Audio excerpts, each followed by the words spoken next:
নমস্কার বন্ধুরা, শকুন্তলা ভিলেজ ফুডে আপনাদের সবাইকে স্বাগত জানিয়ে আজ আমি আপনাদের সাথে শেয়ার করব খুব সহজভাবে বাদাম ছাপা। বাদাম ছাপা বানানোর জন্য যা যা উপকরণ লাগে আমি আপনাদের দেখিয়ে দিচ্ছি। বেশি উপকরণ লাগে না, বাদাম আর চিনি, এই দুটো উপকরণ হলে সুন্দরভাবে বাদাম ছাপা বানানো যায়। এখন আমি বাদামগুলো ভেজে নেব। উনুন ধরিয়ে নিয়ে কড়া বসিয়ে দিয়েছি, কড়া গরম হয়ে গেছে। এবার আমি বাদামগুলো ভেজে নেব। এখানে 500 বাদাম আছে, একসাথে এইভাবে ভেজে নেব। আপনারা চাইলে লবণ দিয়েও ভাজতে পারেন।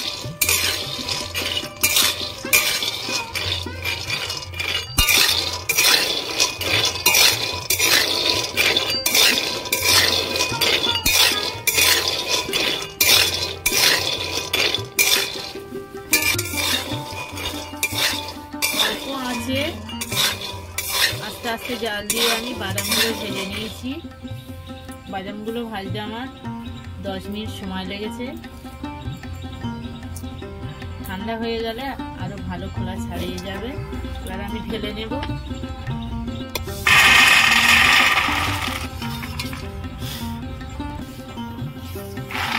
বাদামগুলো আমি হালকা ঠান্ডা করে নিয়েছি,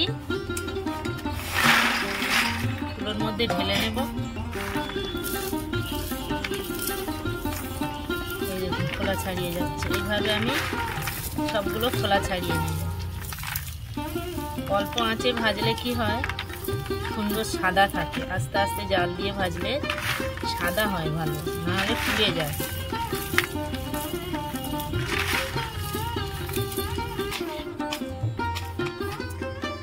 বাদামগুলো ভালো করে খোসা ছাড়িয়ে আমি চেলা করে নিয়েছি, সবগুলো চেলা করে নিয়েছি।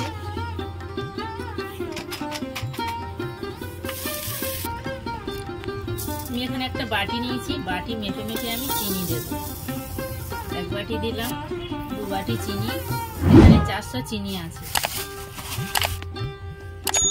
কড়ার মধ্যে আমি চিনি দিয়েছি, এখনো কিন্তু আমি খন্তি টন্তি দিইনি। সবে রং ধরছে, দেখুন চিনিটা কত সুন্দর রং ধরছে, আস্তে আস্তে গলে যাবে। এবার আমি অল্প অল্প করে নাড়তে থাকবো।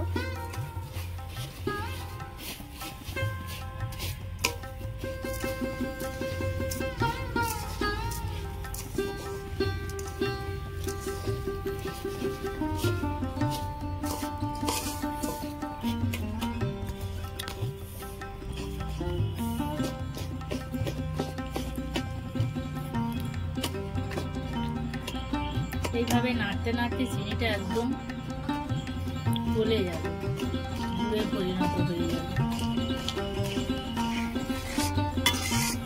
সম্পূর্ণ চিনি গলে গিয়ে গুড়ে পরিণত হয়ে গেছে। দেখুন কত সুন্দর হয়েছে। দেখুন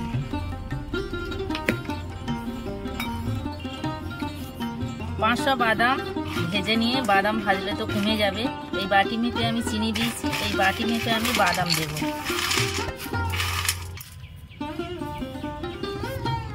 500 বাদাম ভেজে একটু কমে গেছে। এই বাটি মেপে আমি চিনি দিয়েছি, এই বাটি মেপে আমি বাদাম দেব। মাপটা আপনারা সঠিক রাখবেন, তাহলে বাদাম ছাপাটা খুব সুন্দর হবে। 1 বাটি বাদাম নিয়েছি, দিয়ে দেব। আরো 1 বাটি বাদাম। এবার এইভাবে কিছুক্ষণ নাড়তে থাকবো।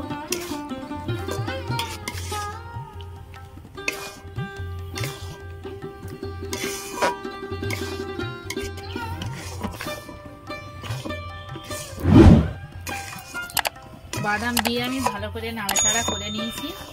এবার আমি ঢেলে নেব। এখানে একটা থালা নিয়েছি, থালার মধ্যে আমি ভালো করে ঘি মাখিয়ে নিয়েছি। আমি ঢেলে দেব।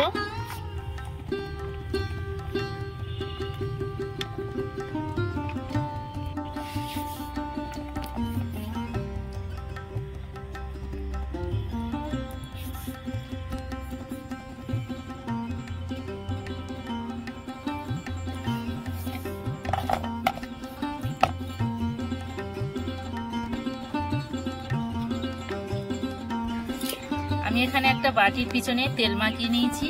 এইভাবে চেপে চেপে সব জায়গায় সমান করে নেব।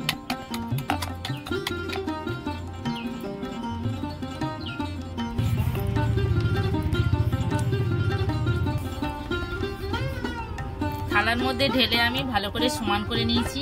এবার আমি এইভাবে দাগ ফেলে রেখে দেব, নাহলে পরে তো আর কাটা যাবে না।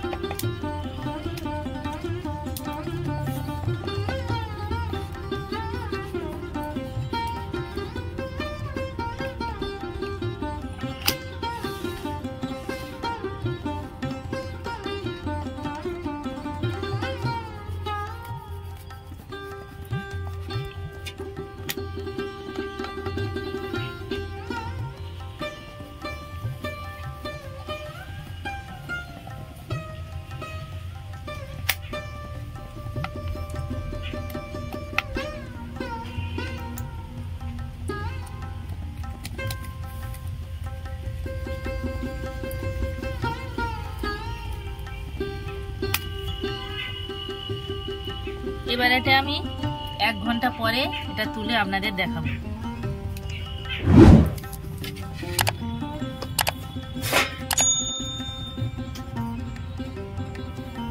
একদম ঠান্ডা হয়ে গেছে, 1 ঘন্টা লাগেনি, আমার 30 মিনিট লেগেছে। দেখুন কত সুন্দর উঠে যাচ্ছে, দেখুন কত সুন্দর জমেছে দেখুন।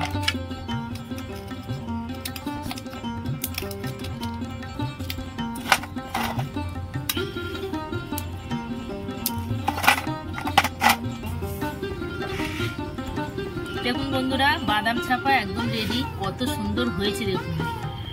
এখন থেকে আর দোকান থেকে আপনারা কিনে খাবেন না, আমার মতো এইভাবে বাড়িতে বানিয়ে খাবেন, কত সুন্দর হয়েছে দেখুন।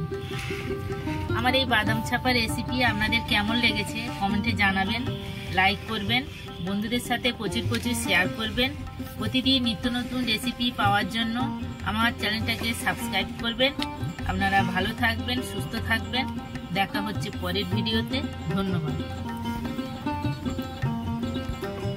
কত সুন্দর খাস্তা হয়েছে দেখুন, একদম খাস্তা হয়েছে, কত সুন্দর খাস্তা হয়েছে দেখুন।